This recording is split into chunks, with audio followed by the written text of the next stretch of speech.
Dala. Welcome, welcome, welcome, and welcome back to my channel for those of you who are returning. So today I wanted to speak to you about a question that came from a French-speaking subscriber. So you will see the other video in French as well being posted. And this person, I thought it was an interesting conversation to be had in terms of the use of astrology or using astrology, and what does that mean when you want to return to African spirituality or practice African spirituality. Is there an issue you're using astrology that comes from different traditions, or do you have to stick with African astrology, and what it is and how is it used?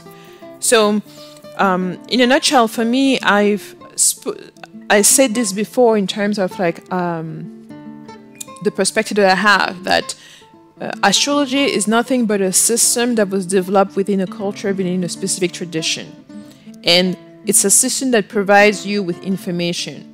Now, what you do with that information is fully yours. You are the judge. You are the one that uses your own discernment to decide if you're going to act on something or not, if you're just going to observe, or if you're going to use that information for your best interest, to further on your purpose or to prepare for some event or something like that.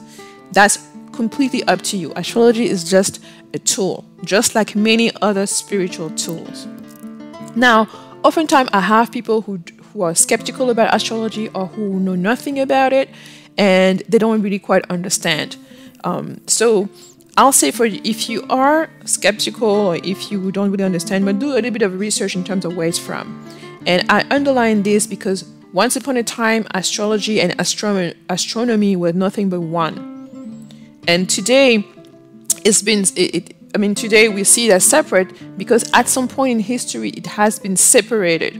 You were told that astronomy is quote unquote a science, that it has value, is beneficial. You need to know, all of those movies about, some comet coming from the outside of space, going to, bump the earth or kill people or make the earth explode, or about the sun that's going to either die off or burn us all and things like that. So astronomy has been overvalued so that you see only the physical aspect of it, the material aspect of it, or material consequences.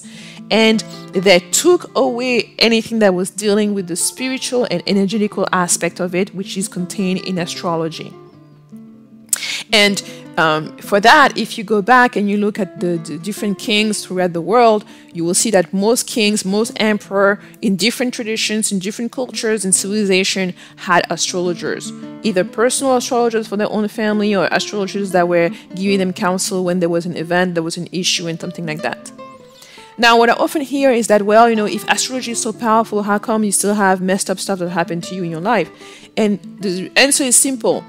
Astrology is just a tool. It doesn't guarantee that because you have this tool or you have that extra information that everything is going to go well, that you're not going to also have some challenges. The only thing that it means is that when you're facing a challenge, then you have astrology, astronomy to give you more information to help you better navigate those challenges, better navigate those issues. So this is why you can see people who had astrologer as advisor still, met their demise or had issues in their family, etc., etc., just like people who didn't. But the difference is that some of those people, when you see them doing well or navigating and being able to escape certain things, it's not because they're just lucky. It's because sometimes they had the warning, they had some things, they were able to prepare because they had the extra information that you don't have. So that's just a little point to just take with you, that at some point they separated, they hide astrology for a long time. And if you yourself, you didn't do any research in terms of looking at kings and saying that wherever those kings, they always had an astrologer and advisor. Even today, the late Queen Elizabeth, she has an astrologer. The royal family of England had an astrologer, and I think this is the royal family where the astrologers are the most documented. You can actually research and find that information of who were the astrologers. So an astrologer is nothing more than somebody who is able to look at the planets, look at the energies and the spiritual and energetical aspect of those, and convey that information to you. And the beauty with astrology, especially today, is that you can go back years and years back to see, when they're telling you the position of a specific planet means this and that, You don't have to take their word for it, because if you go back in time when that particular planet was at the same position or similar position, look at what happened in the world. And not just the Western world. You can look at, different countries and different places. And what you have now today with YouTube is that you have astrologers from all over the world, from all different systems of astrology, because there are many of them.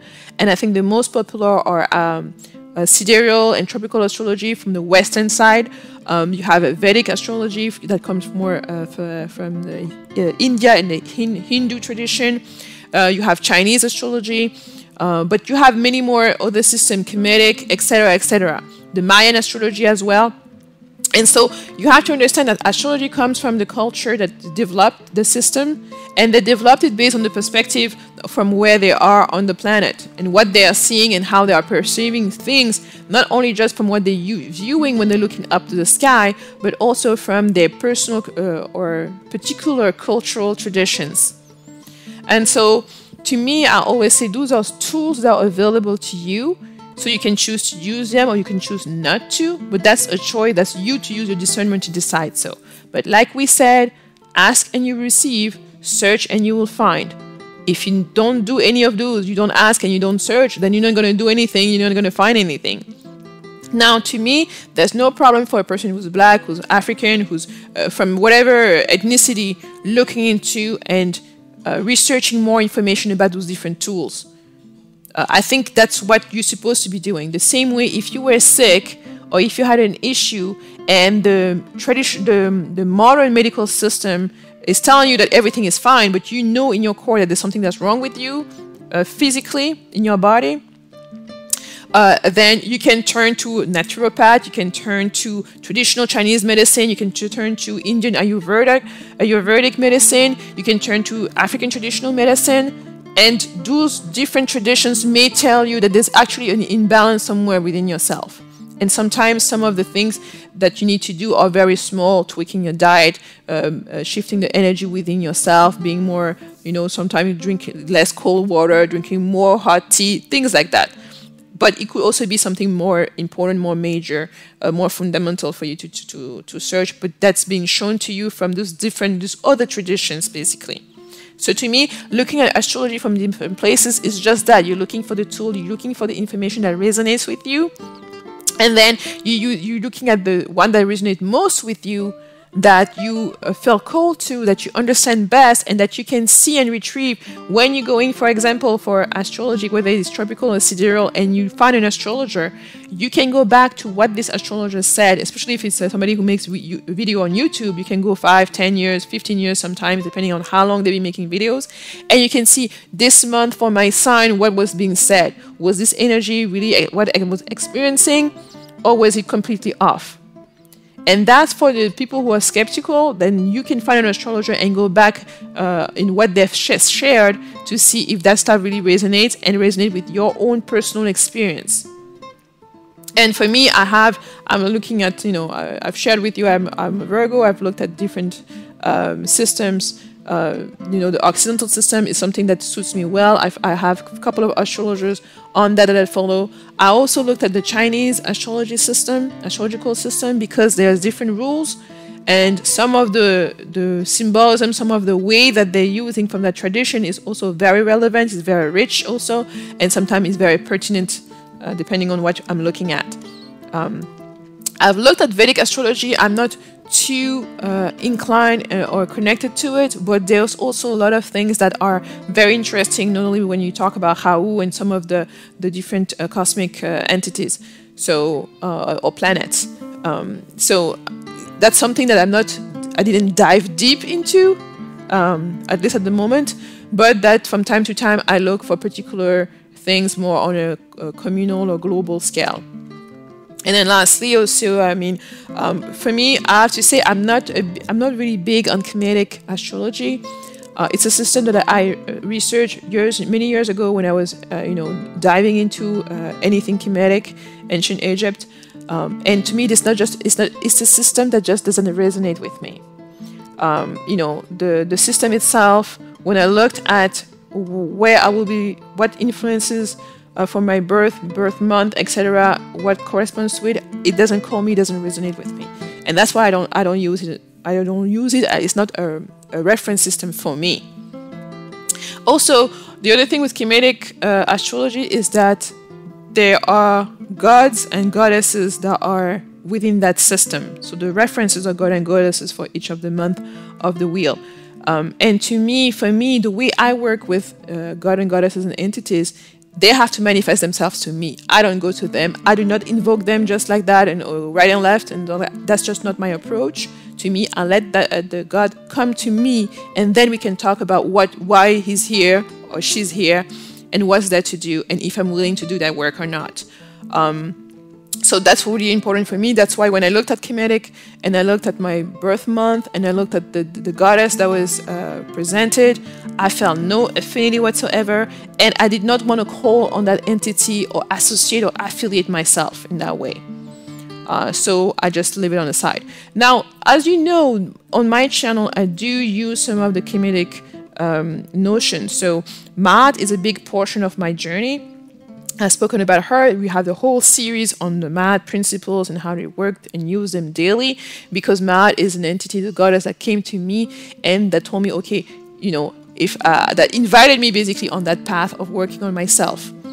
And that's something that resonated with me at that time, that still resonates with me, and that I'm still working on, that I'm still using. So to me, that's why you're going to say, oh, how come I'm not into Kemetic, but I'm doing Maat? Well, because to me, it's two different things. Maat is a goddess that presented herself to me, that I've communicated with, and that I decided to engage myself in the process of working on the 42, starting with the 42, but working on certain aspect of myself, using the principle and using the symbolism that are furtherance of her own energy and her own objectives. And she resonates with me very, very deeply.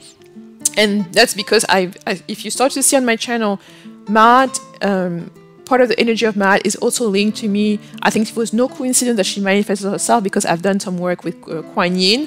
And if you go see Kuan Yin, which is a goddess of compassion in the East, in China and in other Asian countries. So it was, for me, it was just natural that after working with Kuan Yin and compassion, Maat would show up and continue. So we continue working on that. So that's kind of on a nutshell the reason why, to me, astrology, whatever tool you're using, has to resonate with you.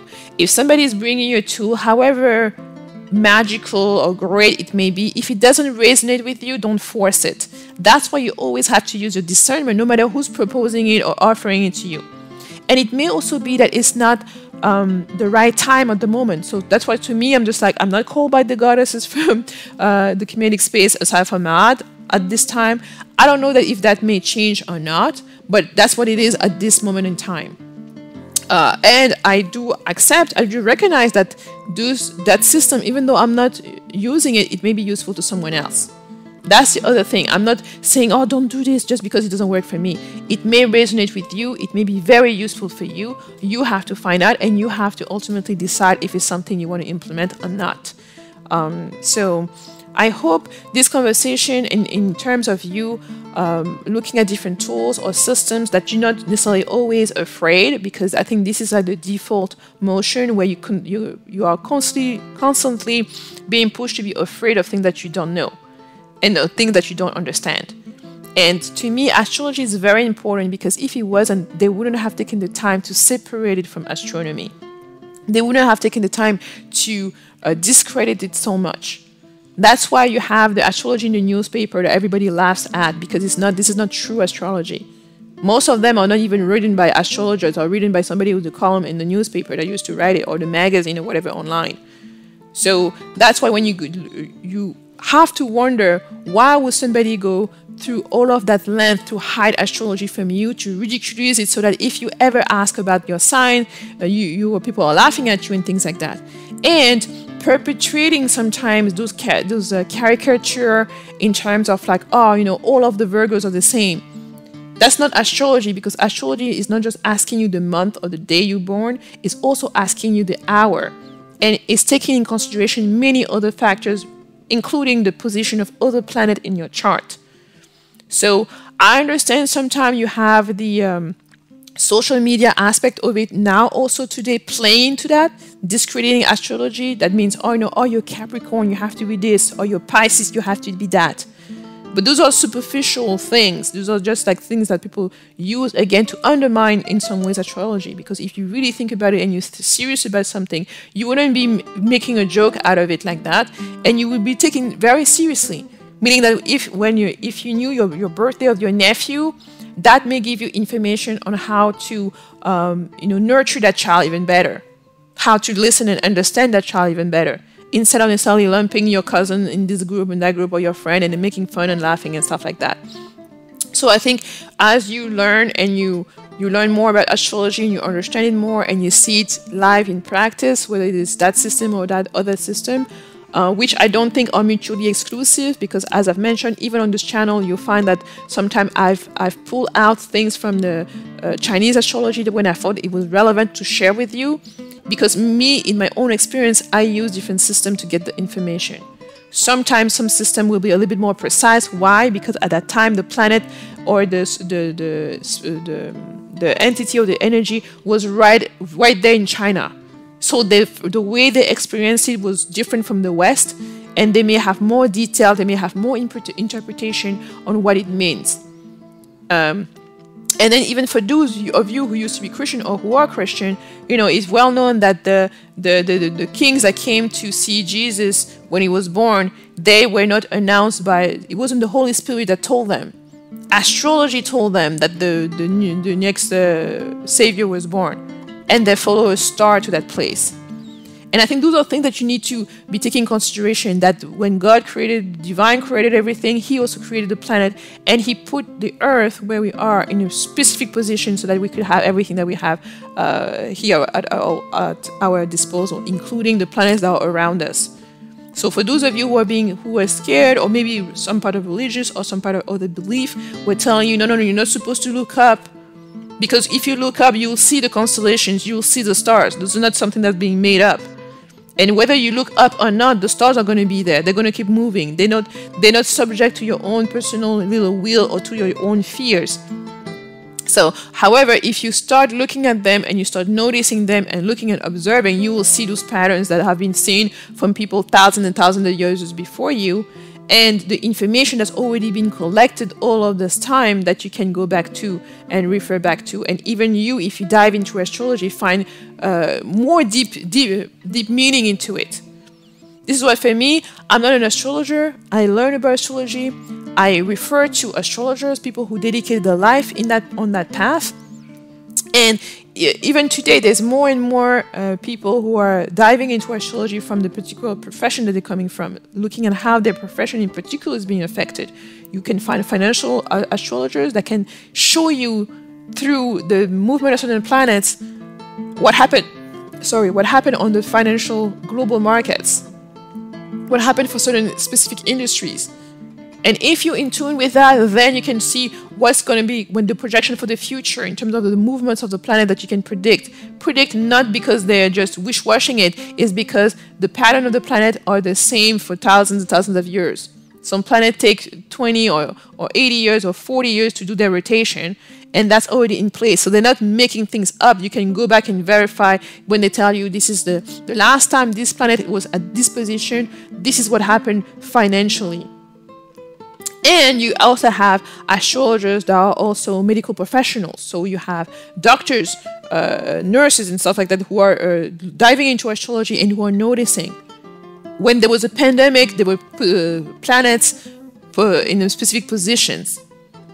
And I think this is why some of you may be sitting there saying like you get blindfolded, you get caught off guard when certain things happen, not just because you don't have the information. But I remember from the pandemic, sorry, I don't want to mention that term, but I remember from a few years ago at work in 2019, I received a notification at work. Like I mentioned, I work in the technology dealing with health and things like that, genetic testing and stuff like that, the legal aspect of it. But we received this alert December 2019 about what was going on in China. It wasn't even December, it was I think October or November. November, I think. And then I think October, and then November, the WHO warning was sent out. So, so from that, I started looking at astrology, and there were already people, astrologers back there in December that were looking at that, and that were able to tell you that, oh, this is not going to be something that's going to be quick. It's not going to be 2 weeks. We're going to be dealing with this until 2023 at the very least. So my perspective, having that information, is not going to be the same as somebody who doesn't have it, or who doesn't believe, or who doesn't take it in consideration. So to me, when I saw things escalating, I knew that it was not going to be a matter of 2 weeks, 3 months, 4 months, 6 months, but a matter of years dealing with this issue. And at the very least. So that's all what it is. Astrology is just offering you more information. You choose to do what you please with that information, or not to use it at all. But at least you'll know that you've been offered that information if you're willing to look at it or not. And sometimes, unfortunately, depending on what religion you are, they may tell you that this information is not necessary for you, that all what you have to do is pray. But, you know, unless you pray very assiduously and you receive messages from the divine, there are things that you may not know that you still have to face in the real world. The same reason why, you know, you don't just pray about your health. You go do your checkup if you feel bad, or you go to the hospital, or you go to see a doctor, because you need that information. That information has to come from somewhere, and you have to do something in order to get it. So, yeah, if you have any other thoughts or comments about this subject, please leave and share below, and I'll see you in